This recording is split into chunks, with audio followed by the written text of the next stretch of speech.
Some days work. Everything you gotta understand though, time doesn't work the way you think it does.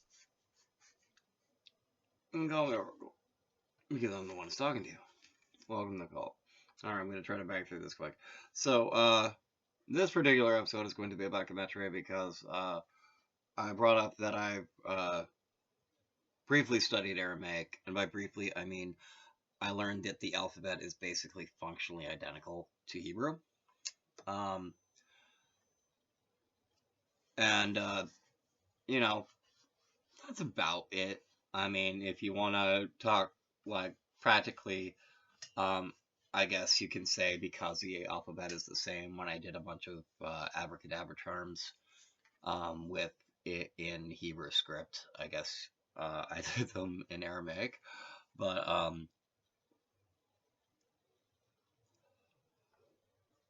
I know a fair amount about Kabbalah, specifically Cleep Up and Shadow Work and that sort of thing. But I never really studied Gematria, and that's actually what I'm going to get into in this episode. So here is some basic information about Kabbalah in terms of Gematria. So, like I said, I'm not terribly familiar with Gematria. I am going to be resourcing Wikipedia again, as I've done before in previous things where I've just been like, well, I use Wikipedia as a reference. I just do. Um, and this is from Wikipedia.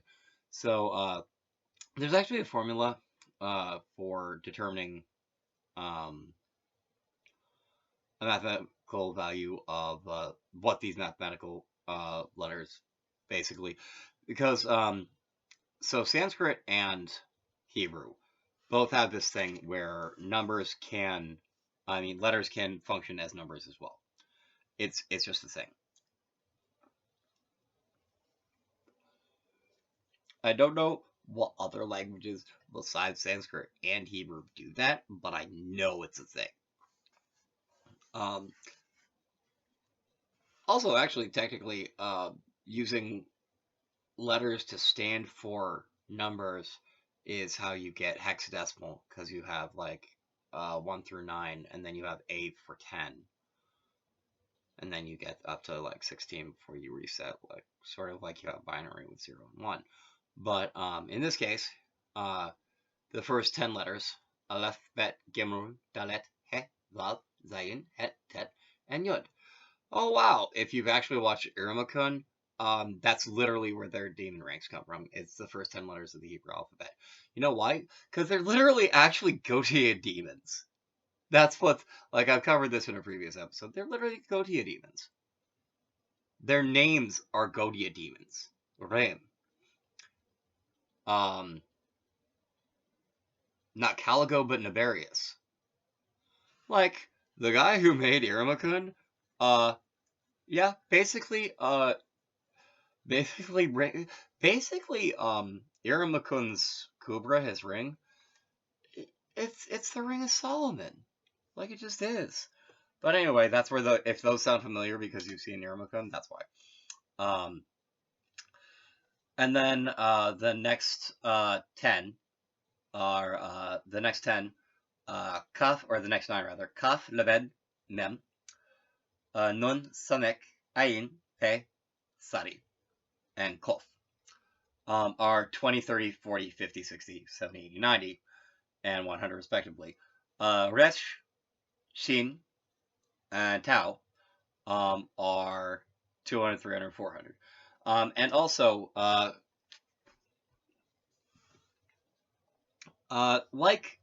so, there are a couple different languages that proceed as opposed to English, which goes left to right. Yeah, they go right to left. It just happens. But two examples are Arabic, and by extension, because Persian uses Arabic strip Persian, um, and Hebrew. And I would imagine by extension, because it uses the same character set, Aramaic would probably work that same way too. But you have So in this case, like that's how basically it's read. So that's how the numbers are arranged. But there are some of the numbers that actually have multiple values, especially if they occur as the last number, which would be the leftmost number in a word, which would be kaf, mem, nun, pe, and sari. So when they appear as the final letter, kaf is 500, mem is 600, nun is 700, pe is 800, and sari is 900. All right, I'm gonna flip over to Wikipedia real quick because I should have this open. All right. So, while this ties into Kabbalah, like a couple different ways, both in the standard Tree of Life and in the Kleboff version, is the 22 letters of the Hebrew alphabet stand for paths between the 10 Sephiroth on the Tree of Life. So, what they also correspond to is, if you're familiar with it, is with the major arcana of the tarot, with 22 being 0, um, essentially, because when you're done with the world, you come back to being the fool, and that's basically how that's supposed to go. But so basically, you have the way it's arranged is you have 4 down the middle, 3 on either side, and so this is path 0, essentially from Keder down to Shokma is the path of the fool, which I believe corresponds to LF. So the thing is like it actually starts with 0, which corresponds to LF. So if you're going by tarot cards, they're actually offset by 1. Just as a future note, if I remember correctly. But here's the thing. So it's the fool and the magician connects Keter to Bina, which is the third Sephiroth. And then the high priestess connects Keter directly down to the sixth Sephiroth. I know that's Tiferet. And that's the path of the high priestess. And which that's associated. So the fool is associated with Aleph, or A, and the magician with Bet, or B, and thus the high priestess is associated with Gimel. Then we have the Empress, which is associated with Daleth, or Dor, and that's the path that actually connects. So you have from 1 to 2, you have the Fool, and then from 2 to 3, you actually have the Empress, and she goes across like that. And I get a little bit fuzzy in the way in the middle, but part of what's interesting to me is with I've mentioned 182, 214, and 73 before. There is a value of 73 sometimes given to I don't remember where the heck I saw this. I can be wrong, by the way. I can be wrong about stuff. Sometimes attributed to the High Priestess, which to me is fascinating. And if you take the High Priestess, if you take 214 as a series of the High Priestess and then Temperance, which I always took as one of my personal cards, that Temperance actually connects straight down the middle, following the High Priestess. It goes from Tiferet down to Yasad, which is 9. So, in terms of cosmology and physical reality, Keter effectively is supposed to represent, in terms of the human being so below, um, the head of the human body. Cosmologically, it represents Adiheta in terms of divine mind, especially at the Mula or source of Ein Sof Ser. Which, like, if you don't know anything about Kabbalah, this probably means absolutely nothing to you. But, like, that's just basically how it works. But, like, what's fascinating is, like, so you have divine source up there, and then you get to Shukma, which is basically where like time starts to happen, and then you get to Banal, where like death starts to happen, and then you get to Chesed, which is where like fate that God would like to have happen before human free will really starts to get involved. That's around where Chesed is, and then you have Gebra, which is where free will really starts to kick in. And that's when you get down to 6, which is Tipperet the Beautiful Witch, which is sort of like the mediating between the mercy and severity, like the severity of the pillar of severity, which connects Chokmah down to Had, or no, Chokmah down to Nethash, which is 7, and corresponds to like primal forces and like a lot of the Devamuki, like a lot of the idols of the gods actually have their best expression there. And then you have hop over to Had, which is the bottom of the pillar of mercy. Interesting thing, the pillar of mercy is the place where that connects basically like you have uh you have Bana, which is the top of it, and then you go down to Gebra, which is the middle of it. And like Gebra is associated with Mars and war, but also associated with like making decisions, with discernment, with seeing through things. And then you get to Paths in the bottom, Paths of Splendor with Hod, which is associated a lot with Mercury, um, and is actually associated a lot with numbers and core concepts, and with Gemmetria itself actually. And then you get to Yesod, which is essentially the foundation. The Prema is the basically the Mahasvapna. I've probably mentioned this before. The foundation of Yesod is effectively the if you're familiar with Black Magic, yet another thing that I've talked about in previous episodes. Um, there's core concept of the Astral Temple, or I guess if I'm talking in Sanskrit, the Akaza Mahalaya, or the Kaza Devalaya, and with that, it has a vestibule, which, in theory, should open into the Mahasvapna. Now, it doesn't call it the Mahasvapna, but it's the Mahasvapna. It literally talks about opening up, and it uses Tree of Life Kabbalah references, which is part of why this is so easy. But it basically talks about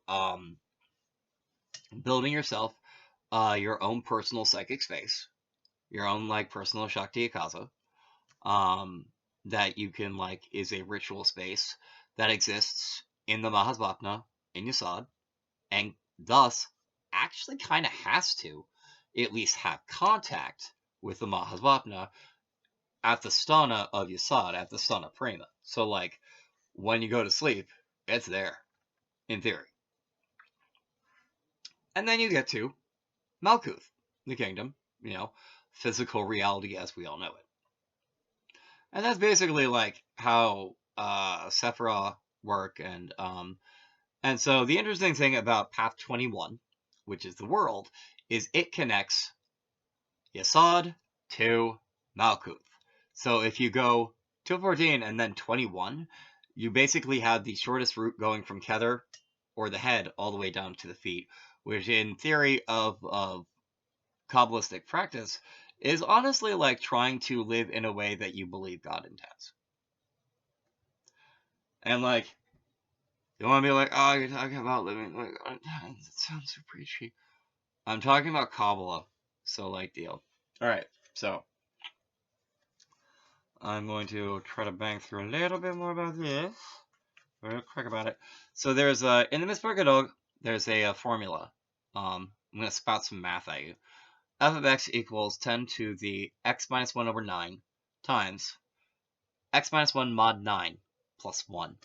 And effectively what that is a way to take the letter and its place in the Hebrew alphabet to get that function. I think it is also able to be used because it is the root of determining those numbers to be applied to a word and thus get its Gematria base number.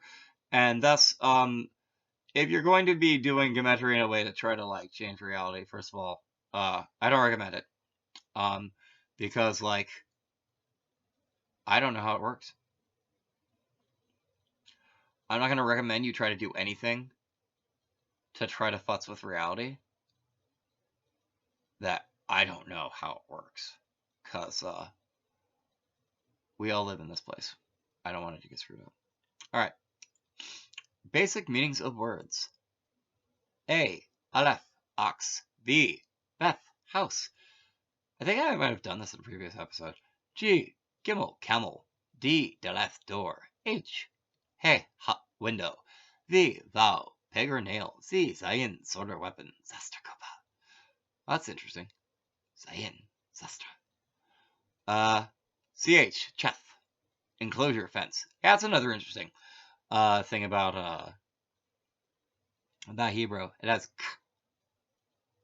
That's like a CH specifically. I always thought that was fascinating. I always find it interesting, like, words like how other languages have different sounds. Like, it has CH and it has TZ. Like, I love TZ. That's wild. Anyway, it's so funny. Things I think are hilarious and awesome. Anyway, ninth is T, teth for serpent. I is yod for hand, and that's 10th. 20 is K for kaf for the palm of the hand. 30 is El for Lamar, that's good. 40 is